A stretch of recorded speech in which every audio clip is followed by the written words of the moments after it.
अस्सलाम वालेकुम क्लास। आज हम लोग स्टार्ट करने वाले हैं चैप्टर 3 बायोडाइवर्सिटी का lecture 4 aims of classification and principles of classification.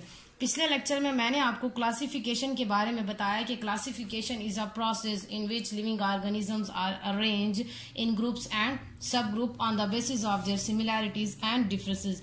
उसके अलावा मैंने आपको क्लासिफिकेशन की बेसिस बताई कि किन बुनियाद पर क्लासिफिकेशन की जाती है या बायोलॉजिस्ट ने किन बुनियाद पर क्लासिफिकेशन की। तो आज का हमारा टॉपिक है एम्स ऑफ क्लासिफिकेशन के क्लासिफिकेशन का मकसद क्या है, मकासद क्या है एंड प्रिंसिपल्स ऑफ क्लासिफिकेशन और किन असूलों पर क्लासिफिकेशन जो है वो की गई है। So first of all AIIMS of classification. The aims of classifying organism into certain group are, अब लिविंग ऑर्गेनिज्म को क्या क्लासिफाई करने के जो मकासद हैं वो ये हैं, उनमें से कुछ यहाँ पर दिए गए हैं। ठीक है, first of all is study easily to determine similarities and differences among organism so that can be studied easily. कहते हैं कि क्लासिफिकेशन का सबसे पहला मकसद तो यह कि इनको स्टडी में इजी बना लेना, मतलब इनकी स्टडी इजीली करना।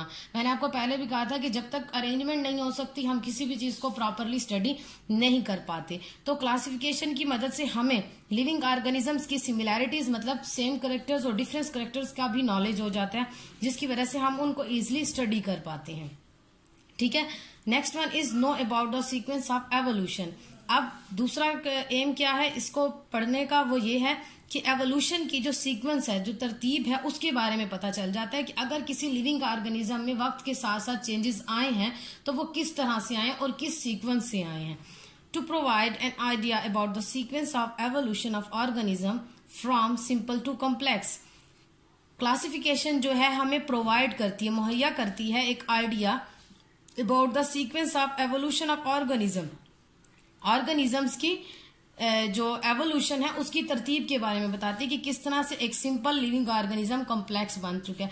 इसकी एग्जांपल मैं दूंगी, आजकल के दौर में जो हमारी ये क्रॉप्स हैं जैसे कि वीट है, राइस है, ये जितनी भी क्रॉप्स आपको आज के दौर में नजर आई ये हमारी फूड क्रॉप्स कहलाती हैं। लेकिन अगर हम इनकी एवोल्यूशन देखें तो पहले ये वाइल्ड ग्रासेस थी, ठीक है ना, जंगली घास जिसको हम कहते हैं, ये वो है। वक्त के साथ साथ इनमें चेंजेस आए हैं और इनको फार्मर्स ने जो है ना वो प्लांट करना स्टार्ट किया और उसके बाद वक्त के साथ साथ ये जो है ना अब इस फार्म में अरेंज हो चुकी है। अगर आप पहले की इनकी अपीयरेंस देखें तो वो बिल्कुल इनसे टोटली डिफरेंट थी। तो ये चीजें होती हैं जिसकी वजह से क्लासिफिकेशन जो है ना हमें बताती है कि ये सारी चीजें क्लासिफिकेशन इस वजह से होना जो है वो जरूरी है। ये मकासद हैं उसके। Next one is express relationship to express relationship based on common features. अब अगर किसी लिविंग ऑर्गेनिज्म के फीचर्स कॉमन आ रहे हैं तो वो क्यों कॉमन आ रहे हैं, जाहिर सी बात है कि उनके दरमियान में कोई ना कोई रिलेशनशिप होगा। ऐसा हो सकता है कि उनके एंसेस्टर्स, उनके जो अबाव अजदाद हैं वो पहले सेम हो और बाद में फिर मजीद डिवीजन की वजह से अब उनके कुछ करेक्टर्स डिफरेंट हो गए और कुछ जो है वो कॉमन है।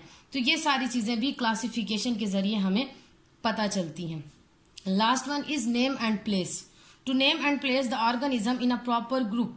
किसी भी लिविंग, जब हम ये सारा कुछ देख लेते हैं तो उसके बाद बारी आती है किसी भी लिविंग ऑर्गेनिज्म को एक प्रॉपर ग्रुप में रखने की और उसके एक प्रॉपर साइंटिफिक नाम देने की। इसके बगैर क्लासिफिकेशन जो है वो कंप्लीट हो ही नहीं सकती है। जब तक कि हम किसी भी लिविंग ऑर्गेनिज्म को एक प्रॉपर ग्रुप में तो रखें लेकिन उसको नाम ना दें, तो किसी भी लिविंग ऑर्गेनिज्म को एक प्रॉपर साइंटिफिक नाम देना भी बहुत जरूरी है। ठीक है, so these are the aims of classification. Next one is principles of classification. कौन से ऐसे असूल हैं जिनकी बुनियाद पर क्लासिफिकेशन की गई।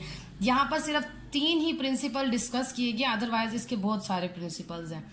सो biologist follow certain principles for classification. Biologist जो हैं वो क्लासिफिकेशन के लिए कुछ असूलों की पैरवी करते हैं। A few of the principles are, उनमें से चंद एक यहाँ दिए गए हैं। फर्स्ट ऑफ ऑल, जो कि हम शुरू से पढ़ते आए हैं, organisms are classified on the basis of apparent similarities among them. Organism को क्लासिफाई किया जाता है उनकी वाज़ेह जो सिमिलैरिटीज हैं, जो सेम कैरेक्टर्स हैं, उनकी बुनियाद पर। सबसे पहला तो असूल यही है कि जो उनके वाज़ेह कैरेक्टर्स हैं जो एक जैसे हैं उनकी बुनियाद पर क्लासिफिकेशन की जाएगी। ठीक है, next one is organisms are classified in one group और in a closer group if they have more homologous structures. Organism जिनके होमोलोगस स्ट्रक्चर्स कहते हैं सेम कैरेक्टर्स, बहुत ज्यादा एक से जो कैरेक्टर्स होंगे, होमो का मतलब होता है सेम, ठीक है। होमोलोगस स्ट्रक्चर्स होंगे जिनके उनको या तो एक ग्रुप में रखा जाएगा या क्लोजर ग्रुप में रखा जाएगा। इसकी एग्जांपल मैं आपको देती हूँ। फर्स्ट चैप्टर में मैंने आपको किंगडम एनिमेलिया के बारे में बताया था। तो किंगडम एनिमेलिया में मैंने आपको कहा था कि सारे के सारे क्या आते हैं, एनिमल्स आते हैं, लेकिन उनमें फिर मजीद दो कैटेगरीज थी, वर्टिब्रेट और इनवर्टिब्रेट। वर्टिब्रेट वो होते हैं जिनमें वर्टिबल कॉलम होता है, जबकि इनवर्टिब्रेट वो होते हैं जिनमें वर्टिबल कॉलम नहीं होता। अब देखें कि इनमें थोड़ा डिफरेंस है, लेकिन क्या है कि थोड़ा बहुत डिफरेंट है ना, बाकी इनके करेक्टर, ज्यादातर करेक्टर्स इनके मैच होते हैं। इस वजह से इनको सबको किस में रख दिया गया है, किंगडम एनिमेलिया में रख लिया गया। इसी तरह से अगर हम किंगडम प्लांटा की बात करें तो किंगडम प्लांटा में भी दो कैटेगरीज आ जाती हैं, एक होते हैं फ्लावरिंग प्लांट्स और एक होते हैं नॉन फ्लावरिंग प्लांट्स। लेकिन क्या है कि इनके जो मेन प्लांट के जो करेक्टर्स होते हैं कि रूट होनी चाहिए, लीव होने चाहिए, स्टेम होने चाहिए, और बाकी जैसे कि फोटोसिंथेटिक होते हैं, तो बाकी करेक्टर्स उनके मिलते जुलते हैं। इस वजह से तमाम प्लांट्स को एक ही किंगडम में रखा जाता है, किंगडम प्लांटा में। ठीक है। Last one is the anatomical features and evolutionary history is also considered during classification. Anatomy भी बहुत जरूरी है, उसका इंटरनल स्ट्रक्चर भी एक जैसा होना चाहिए। जरूरी नहीं है कि एक लिविंग ऑर्गेनिज्म को हमने बाहर से देख लिया, उसके करेक्टर्स मिल रहे हैं तो जी ठीक है हमने उसको एक ग्रुप में रख दिया, लेकिन उसकी एनाटॉमी भी एक सी होनी चाहिए, उनकी एनाटॉमी भी एक दूसरे से मिलती जुलती होनी चाहिए। यहाँ पर वही मैं वर्टिब्रेट और इनवर्टिब्रेट की एग्जांपल दूंगी। मैंने आपको कहा कि वर्टिब्रेट्स वो होते हैं जिनमें वर्टिबल कॉलम नहीं होता। अब ये एनाटॉमी है ना, इंटरनल स्ट्रक्चर है, बॉडी के अंदर का स्ट्रक्चर है, और इनवर्टिब्रेट्स में वर्टिबल कॉलम नहीं होता है। तो इनवर्टिब्रेट्स में तमाम वो जानवर आ जाएंगे जिसमें वर्टिबल कॉलम नहीं होगा। तो ये है एनाटॉमिकल फीचर्स। और उसके अलावा एवोल्यूशनरी हिस्ट्री पहले भी मैं आपको इसके बारे में बता चुकी हूँ। तो इन सारी चीजों को ध्यान में रखते हुए क्लासिफिकेशन जो है वो की जाती है। इसके अलावा और भी बहुत सारे प्रिंसिपल्स हैं, उनको आप लोग बाद में फिर बड़ी क्लासेस में डिस्कस करेंगे। ठीक है। तो आज का हमारा लेक्चर था एम्स ऑफ क्लासिफिकेशन के, क्लासिफिकेशन के मकासद क्या हैं एंड प्रिंसिपल्स ऑफ क्लासिफिकेशन, किन असूलों की बुनियाद पर क्लासिफिकेशन की गई है। तो ये था हमारा आज का लेक्चर। आई होप कि आपने इसको अच्छी तरह से समझा होगा। Thank you.